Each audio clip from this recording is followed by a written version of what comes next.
I get there in August, but the lead up to that had been the hearings, and Ehrlichman and Haldeman were fired by the president. John Mitchell was in great trouble. Woodward and Bernstein were breaking one exclusive after another every day, and it looked like it was all going downhill. And Nixon went to San Clemente, where I then went out there with that, and Kissinger was named Secretary of State, and the president gave a national speech in which he said, in effect, we got to put Watergate behind us. I take responsibility, but I had nothing to do with all of this. And by then he'd fired. So it was a politically pregnant moment going into the fall of '73. I arrive in Washington full time, and we began to hear that Agnew's got some kind of difficulty. And that was completely unexpected. So I went down to the old EOB, and Agnew gave this defiant news conference. And honestly, I looked at the reviews later. Washington Post, the Boston Globe, the New York Times, he was a stand-up guy. He spoke, candidly. He answered the questions. There's something to be said for that. Well, he was guilty as hell, it turns out. So that was the first thing that happened. And then they had to find a replacement for him. And it was Jerry Ford. And so we're in the middle of all that. Here's what a lot of people don't remember. October was one of the most tumultuous months in the history of the modern presidency. Nixon is now feeling pretty comfortable because he's given a couple of speeches that have gone reasonably well.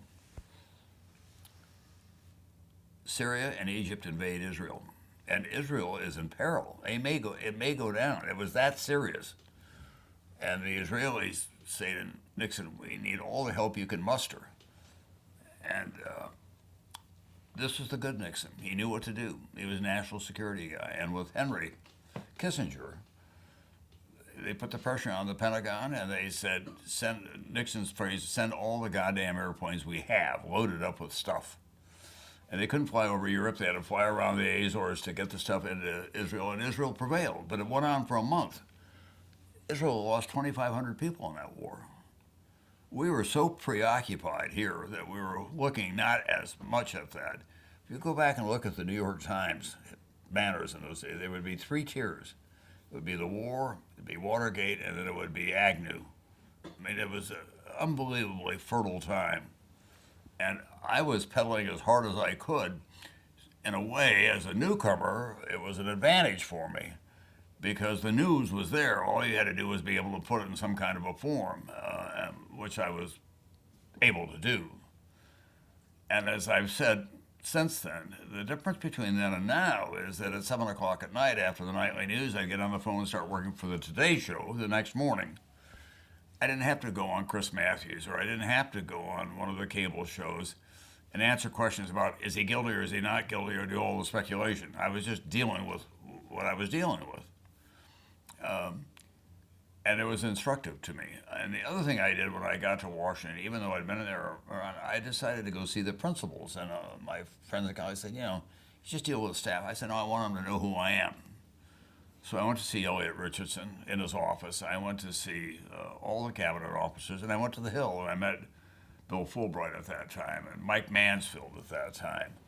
And when I would be then in the crowd, they would acknowledge me, and they knew who I was.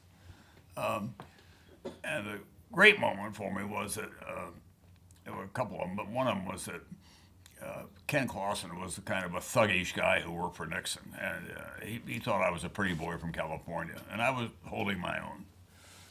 And one day, George Meany took after the president, so they wanted Pat Buchanan to respond to him. And Clausen said, I can give you Buchanan exclusively. Well, it was Pat. I liked Pat, by the way. And so I went over to do the interview with Pat, answering me, and I said, I need to call you. This way you can use that office in there. So I go in this office, and on the desk was a piece of paper. And the paper said, I'm not going to tell you who signed it because I've always felt bad that he got stuck with it. The paper said, I've been in touch with National Association of Manufacturers, the American Banking Association, and one other group. They'll call the president right after his speech, which was scheduled, and tell him what a wonderful job he did and how they're behind him. Nixon had promised that practice would come to an end, that he had said, "No, we're not doing that anymore." And the White House said, that's the wrong thing. Here they were, starting it up again. I think I'm being teed up, so I memorized the memo, and I dial and dial and dial to well, I get the memo memorized. I go back to the White House and I call the National Association of Manufacturers and I said, "Hey, it's Brokaw at the White House. You all set for tonight?" "Oh yeah, we've got the number. We'll call and we'll make sure all of our people call. Thank you very much. Hang on." Then I go on the air that night and said, the White House had promised that they were not going to do this contrived response to a speech, but they were already been in touch. Well, the place blew up again, and Clausen was furious with me, but he never called me a California pretty boy again after that. And I met Pat, and we had some laughs about it.